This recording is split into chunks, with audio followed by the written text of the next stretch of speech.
agora eu convido novamente o Daniel e a Cecília para que a gente possa dar início à mesa de perguntas. Aliás, não recebemos nenhuma pergunta ainda. Uma, primeira.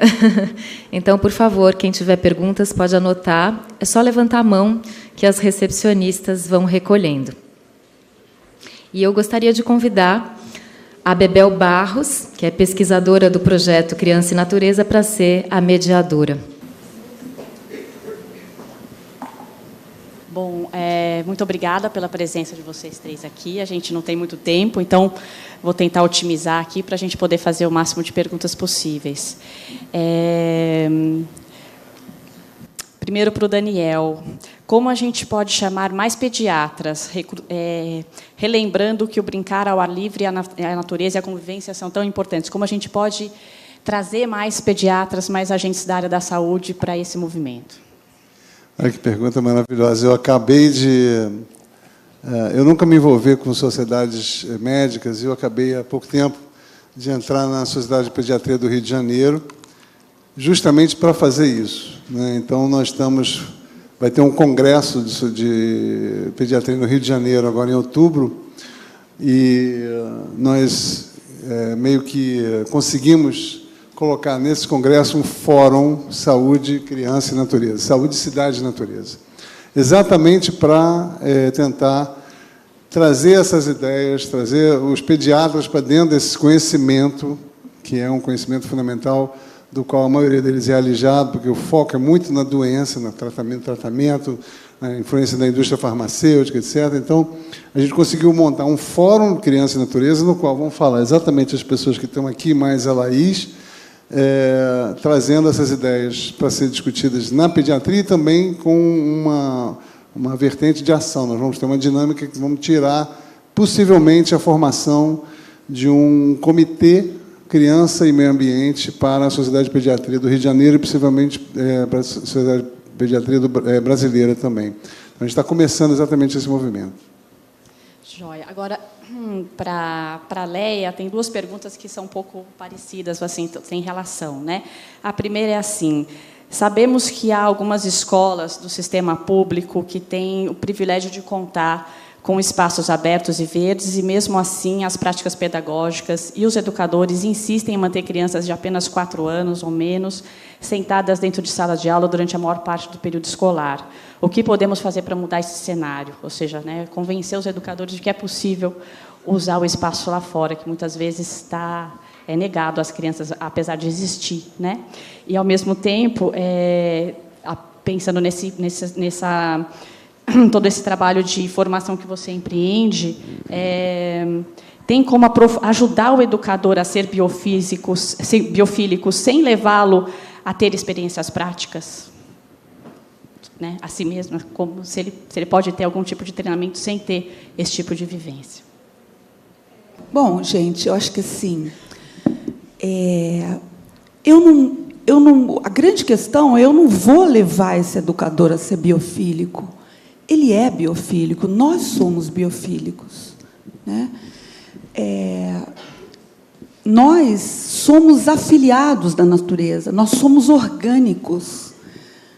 A física quântica, ela vai falar dessa troca de energia, né? A matéria não é só partícula, a matéria é energia também.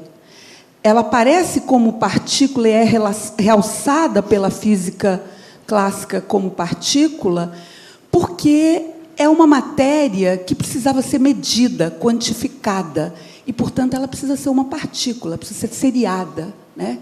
E essa lógica científica, ela é de grande importância, mas ela se desenvolveu junto com a lógica do capital, que o objetivo é transformar a natureza viva em matéria-prima morta para a produção industrial, né? Então, a física quântica, ela começa, a partir da década de 20, vai mostrando como que bota no microscópio aquilo que é uma partícula. Na verdade, eu olho, é partícula. Ela olha, é onda. O Daniel olha, é partícula. Ou seja, a matéria se transmuta. E ser partícula ou ser energia depende de quem olha. Ou seja, isso quebra também uma lógica de um método científico mais rígido que separa ser humano da natureza. Há uma interação, sempre haverá. Então, entrando nessa questão, quando não há esse ser que somos nós, que não é o educador, que somos nós, que é uma civilização que faz assim, e que não é o caso de outros povos, né, que tem outra lógica, depois eu quero ver se alguém estiver interessado, eu queria falar um pouquinho disso, mas que vai exatamente provocar o que o Daniel falou. Ele vai procurar a doença, o desequilíbrio, né, que é nas crianças e é em nós. Né? Porque você nega, quando eu nego algo que eu sou, eu estou provocando um problema. Então, há uma grande resistência. A minha pesquisa de doutorado é nessa área. Eu fui perguntar para os professores quanto tempo que as crianças ficam do lado de fora e do lado de dentro. Descobri, fiz essa pesquisa nas creches e pré-escolas de Blumenau, Santa Catarina, uma cidade industrial, né? Quanto tempo, e descobri o que todo mundo sabe, né, gente? Mas às vezes tem que fazer tese para descobrir, né? Mas, enfim, que as crianças de 10 horas dentro de creche, elas passam meia hora, 1 hora do lado de fora. E o lado de fora é de cimento. As gramas no rio... As gramas não. A terra está desaparecendo, a areia. A grama é sintética. E mesmo que fosse a outra, grama é monocultura. Grama não é biodiversidade. Não temos que encher tudo de grama. Né? E esse tempo é muito pequeno. E aí você pergunta à professora, mas por que assim? E nós mesmos não sabemos.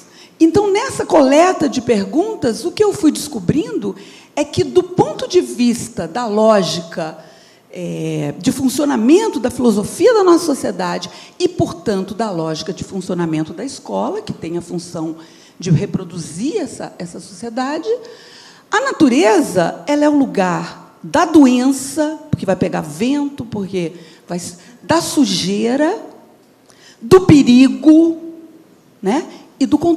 E ela é o lugar do não controle. Porque se eu tenho todo mundo trancado dentro de uma sala de aula, é muito tranquilo. Agora, se eu entendo que o conhecimento se dá na vida, eu vou precisar pensar um outro professor, né? Que você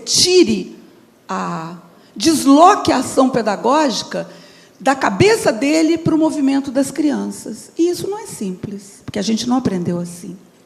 Muito obrigada, Leia. Agora uma pergunta para a Cecília, do Daniel, Portal Aprendiz. Cecília, de que maneira uma relação mais estabelecida entre crianças e natureza pode contribuir para a construção de cidades educadoras? Bom,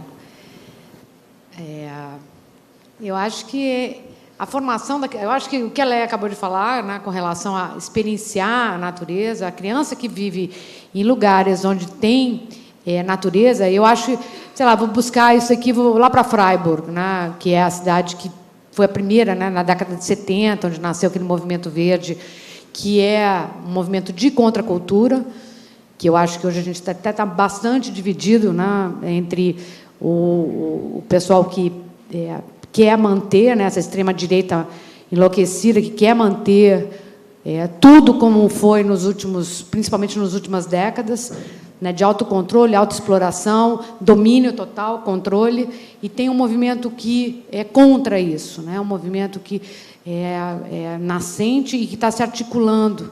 Né, eu acho que ele nasce lá em Freiburg e, com isso, ele vem construindo um conhecimento que é totalmente diferente do conhecimento que a gente...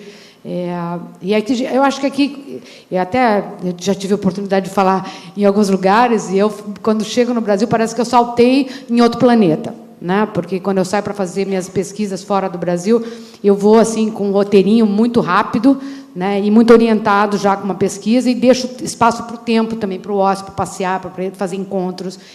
E as descobertas que eu tenho feito fora daqui, em cidades, são maravilhosas, porque eu vejo um movimento acontecendo de renaturalização da cidade, de aprendizado das crianças, e essas crianças estão crescendo, essas crianças estão transformando os seus lugares. Freiburg hoje é referência em tecnologias verdes. A gente ouve sempre falar de mobilidade, energia, água, tal, mas eu acho que está tudo interligado, né? E isso daí só acontece na cabeça de quem entende isso, né? Aquele filme que o Daniel mostrou, né? Das crianças vendo, né? Nasce, é nascente, né? Tem a água, tem a floresta, não. O que a gente mais vê hoje é a população, os nossos governantes, os grandes negócios que a gente está assistindo aí, como é que as coisas acontecem hoje, está explicitando, né, essas grandes obras de engenharia que destroem toda a cultura, elas partem de um conhecimento de controle, de tentativa de manter como está, né? E isso aí nasce numa sala de aula, realmente. Eu sou aluna do Colégio Rio Branco na década de 60 e 70, e depois de Getúlio Vargas, que foi a minha primeira formação. É absolutamente desconectante. Eu caí na real aos 50 anos. Né? Eu sabia que eu nunca tive um lugar para me encaixar até a hora que eu, por acaso, fui fazer paisagismo. Então, é uma conexão tardia com a natureza, né? Que foi a hora que eu realmente cresci em fazenda, mas era uma coisa mais café e gado, né? Outra coisa. Mas, enfim, eu acho que é importantíssimo você trazer a criança, como essa transformação vai partir da infância. Eu acho que é fundamental, né? E isso a gente está assistindo hoje aqui. Mais uma pergunta para você, Cecília. Você poderia dar exemplos de práticas, políticas públicas ou projetos adotados com o objetivo de implantar o conceito da biofilia em áreas desfavorecidas, econômica e socialmente? E mais uma outra que está ligada a isso: quais são os possíveis caminhos para pensar na melhoria da relação da natureza e criança na periferia, que muitas vezes as crianças não têm acesso à rua e o contato com a natureza e não deixam de ter sonhos e desejos de consumo hiperinflados, né? Ou seja, como convencer que, né, como mostrar para essas famílias, para essas crianças, que o brincar livre na natureza vale muito mais que brincar com um videogame que ela gostaria de ter e não consegue. Eu vou ótima pergunta essa. Eu acho que tem assim duas ações, né? Tem as ações que vêm de cima para baixo. E eu estou muito rapidamente, né, porque não dá tempo de elaborar muito algum pensamento, mas eu acho que tem dois. Aqui em São Paulo, eu tive a oportunidade de acompanhar o projeto dos 100 parques, né, que aconteceu na administração anterior, quando o Eduardo Jorge era o secretário do Meio Ambiente. Eu fiz um contato lá e acompanhei, acabei visitando um monte de parque, nas periferias, nas áreas mais carentes, onde tinha... junto com a habitação social, com foco nas mudanças climáticas, que a gente não levantou aqui, que eu acho que é o catalisador das mudanças que precisam ser mudadas, são as crises que a gente está vivendo, que são inúmeras e todas potencializadas pela questão da mudança no clima, que a gente está assistindo, né, cada vez está mais violento, mais rápido, enfim. E o 100 Parques foi uma política, né, que foi implantada. O secretário convenceu o prefeito que Verde dava voto, o parque dava voto, e ele fez, acho que, 130 parques no final da história. Eu visitei alguns sensacionais, protegendo nascentes, contato com a natureza, tinha esporte também, tinha várias coisas acontecendo em áreas carentes. E outro é um movimento de baixo para cima, lá no Rio de Janeiro, no meio do Complexo do Alemão, no Morro da Misericórdia, tem um grupo chamado Verdejar, que nasceu de uma pessoa que começou a se exercitar na área e resolveu plantar a árvore para poder sombrear, resolveu segurar aquele pedaço de invasão, porque nessa hora a gente fala de mercado predador imobiliário e tem a consequência da falta de planejamento para onde o pobre vai morar. Então, ele ocupa as áreas remanescentes, que não são viáveis de desenvolvimento imobiliário. Então, ele tem uma dinâmica muito perversa na cidade, uma lógica enlouquecida, né, onde a gente tem uma partição imensa, aquela foto memorável ali que o Daniel mostrou, né, do condomínio de luxo da favela agarrada. E isso daí é lá no meio do complexo, com uma violência extrema, muito antes daquela perseguição que saiu até nos jornais, no dia da pacificação lá do Complexo do Alemão. E houve, que já acabou, né, a gente está com problemática toda de novo. E houve esse movimento que nasceu com o poeta, né, com Luiz, eu não vou lembrar o sobrenome dele, e ele começou a tirar a garotada do crime. O presidente era um traficante, que, quando ele morreu, assumiu, o Edson, que tinha estado no tráfico, e que depois foi fazer mestrado, doutorado, e descobriu a vida a partir da natureza. Então, eu acho que tem assim movimentos, e isso daí é um exemplo, né? Um exemplo que eu pesquisei, que eu visitei, e aí reconectou com comida, com águas, enfim, assim, é muito inspirador, né, quando a gente vê isso. E a gente tem que pressionar para que poder público também tem ações, que eu acho que até está acontecendo aqui em São Paulo. Tá ótimo, muito obrigada.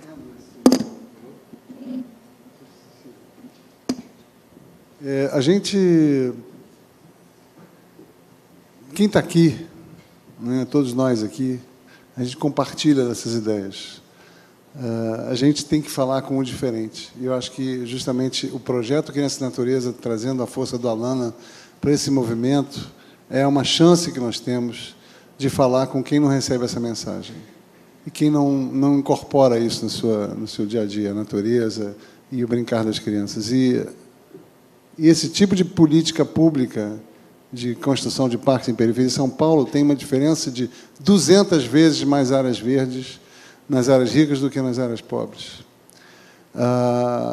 Se você chega numa área pobre, você constrói um projeto desse tipo, ou fortalece uma associação de moradores que está nesse movimento, os resultados são incríveis. E oferecer a essas crianças de periferia, de classes populares, esse contato com a natureza, eu acho que é uma obrigação nossa, um direito delas, e que vai...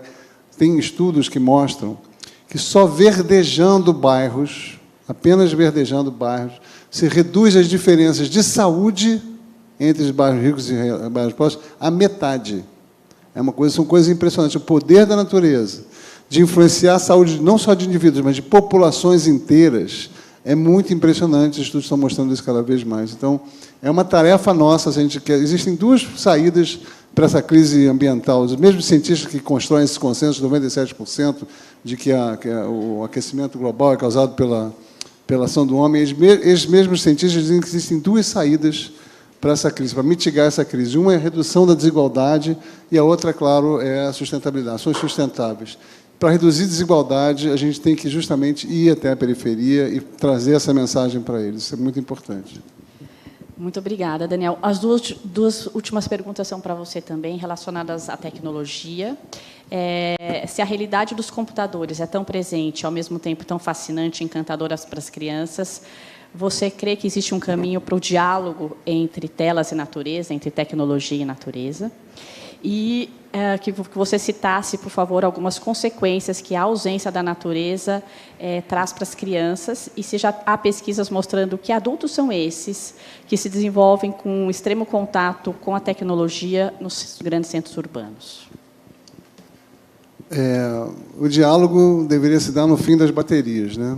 Eu sou a favor de baterias cada vez mais fracas, que a gente possa sair e ficar sem telinhas. Mas eu acho que, assim, quem é que diria, há 20 ou 15, 20 anos atrás, que um telefone celular faria o que ele faz hoje?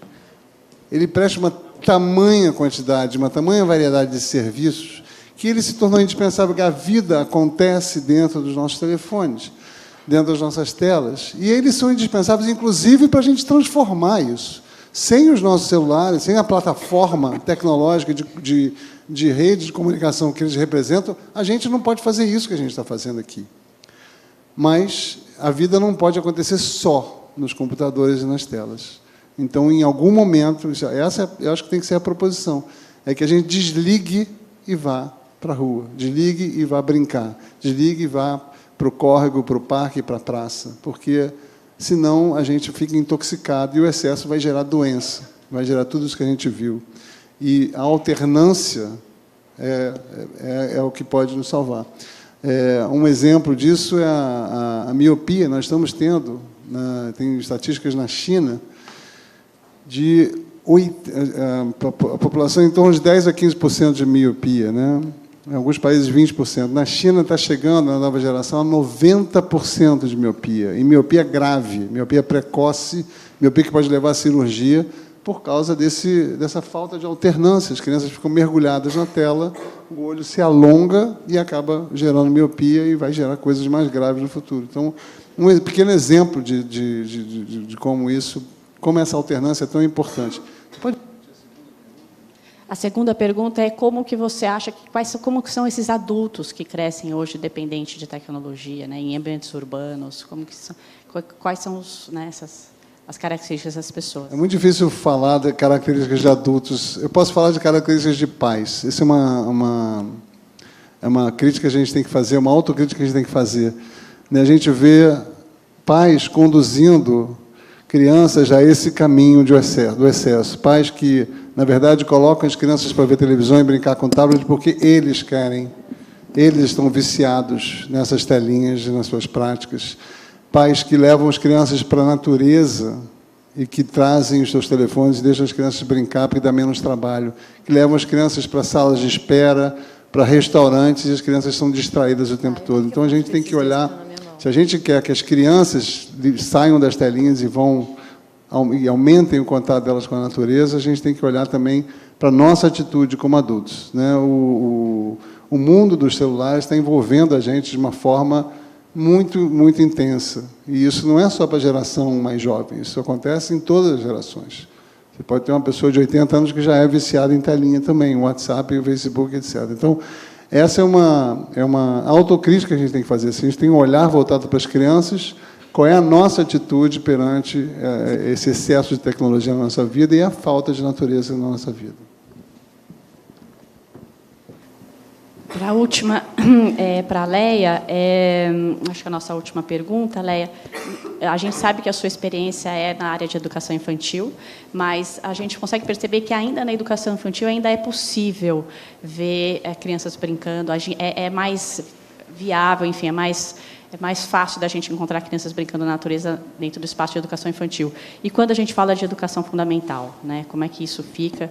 Que experiências que você tem visto e quais são os caminhos possíveis para tentar trazer um pouco de natureza também dentro para as crianças do ensino fundamental?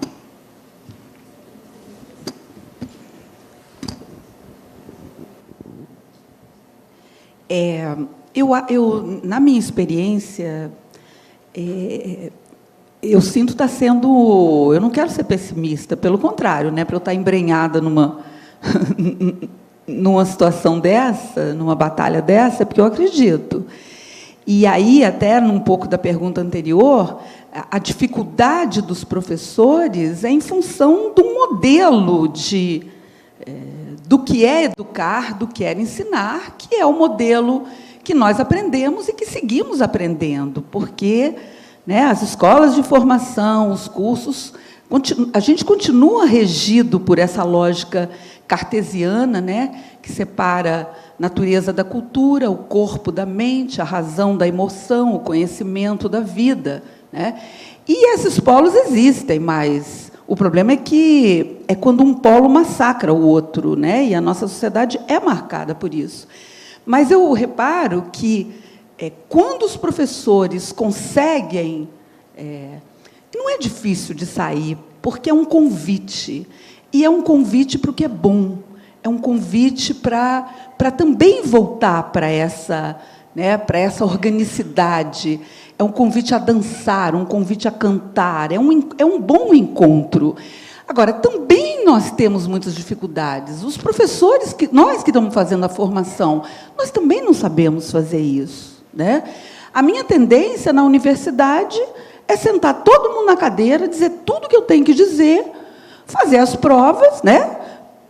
Caprichar na teoria, numa fundamentação teórica, mas o que a gente tem visto é que mesmo professores que fizeram pesquisas, né, teses de mestrado, de doutorado, por exemplo, fundamentadas em Vygotsky, que sabem a importância do brincar, ele não consegue brincar. Uma coisa é eu saber que brincar é importante, outra coisa é eu brincar. Para eu brincar, eu tenho que desejar brincar, eu tenho que reexperimentar brincar, né? Então, acho que essa é uma grande questão, é uma grande dificuldade. Mas vejo, né, pegando também uma carona, essa iniciativa ela existe em muitos lugares, mas ela é muito residual, né? Ela ainda está muito, muito isolada, mas tem gente fazendo no Morro do Alemão e tem gente fazendo em muitos lugares. E eu acho que, por exemplo, esse tem sido muito o papel, por exemplo, de uma educação ambiental crítica, retomar essa discussão. Também a gente parar de separar o que é educação infantil, o que é ensino fundamental, o que é educação ambiental. Toda educação ela precisa ser ambiental, porque se ela não for ambiental, qual é o sentido da gente formar crianças se não tem um planeta para viver, né? Então, por exemplo, eu tenho visto que no campo da educação infantil a situação não está melhorando. Se você for pensar em termos de políticas públicas, né? Você tem hoje as redes públicas e as escolas particulares de educação infantil sendo encharcadas de material didático, de livros. As grandes editoras e menos comprometidas, talvez, estão de olho nesse mercado, né? As redes públicas mesmo usando cartilhas, preocupadas com essa questão de o que vai ser essa criança alfabetizada, né? Essa criança que vai depois entrar no vestibular. Mas, sem dúvida, né, acho que agora, por exemplo, nós temos que... Existe uma base nacional curricular sendo pensada. Na hora de pensar essa base, a gente não pode permitir que o padrão, o paradigma, seja esse velho padrão. E aí é preciso aprender, por isso que tem um movimento de democracia, aprender com esses outros povos que estão aí, que estão presentes, outras concepções de conhecimentos, outras maneiras de viver, de aprender e de ensinar, né? E também, só a última palavra, eu fico muito louca quando eu vejo assim, não, precisamos aprender isso para levar para a sala de aula. Nós temos que sair da sala de aula. A sala de aula, ela foi concebida também com a Revolução Industrial. A gente pode aprender tudo em outros lugares. Então, acho que está na hora da gente... E no ensino fundamental, né, gente? Porque aí a criança já está na linha de montagem, é mais difícil.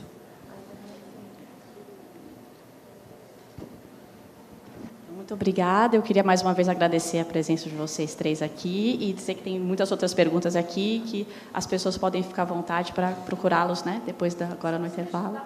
Claro, pois não. Super rápido, porque a gente venceu o horário.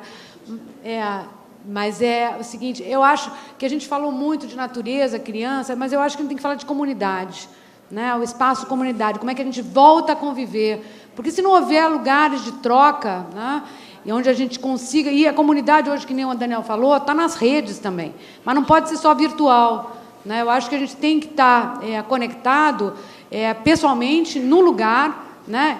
Ter comunidade, olho no olho. O cuidar das crianças, que nem você mostrou, era da comunidade, tinha as avós, as tias e tal, não era incumbência só da mãe e do pai, né? A sociedade levou a gente para isso. Então, acho que esses espaços que são criados na cidade, eles têm que resgatar o espaço da comunidade.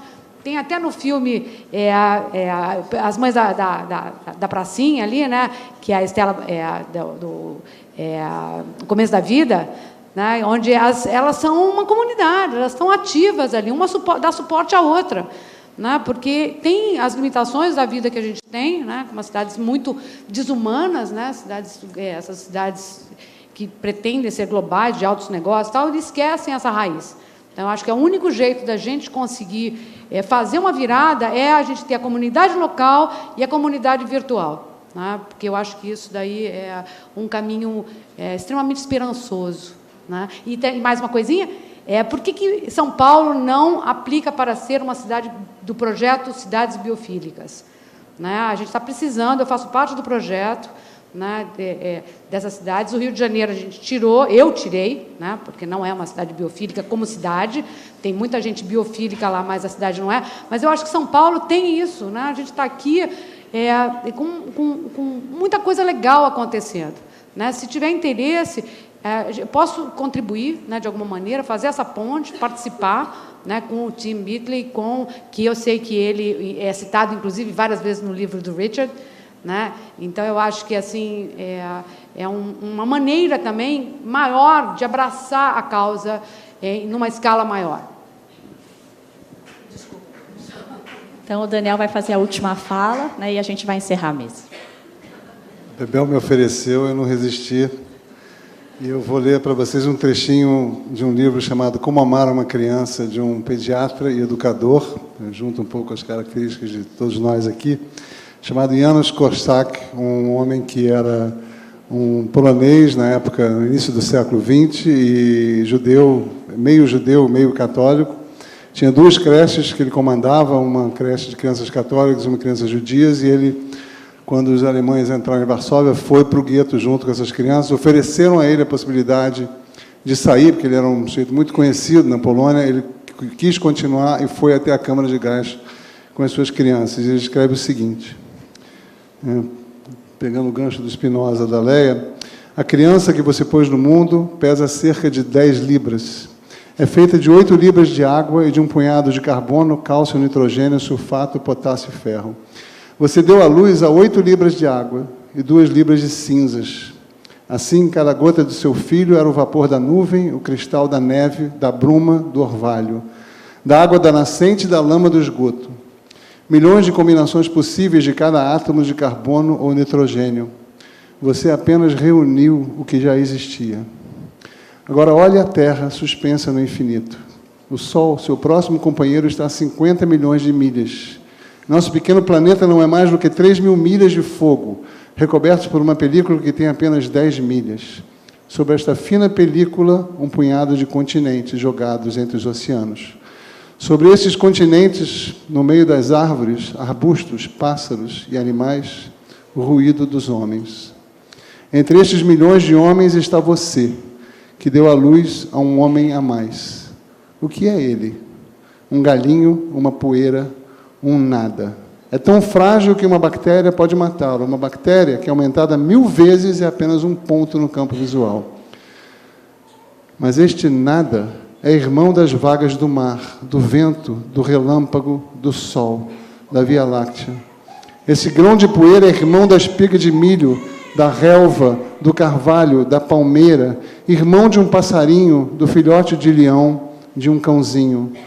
Neste nada há qualquer coisa que sente, deseja e observa, que sofre e que odeia, que é feliz e que ama, que tem confiança e que duvida, que acolhe e que rejeita. Esse grão de poeira encerra em seu pensamento as estrelas e os oceanos, as montanhas e os precipícios. E o que é a essência da alma humana, senão todo o universo, faltando apenas as suas dimensões? Esta é a contradição inerente ao ser humano, nascido de um quase nada. Deus está nele. Janusz Korczak. Muito obrigada.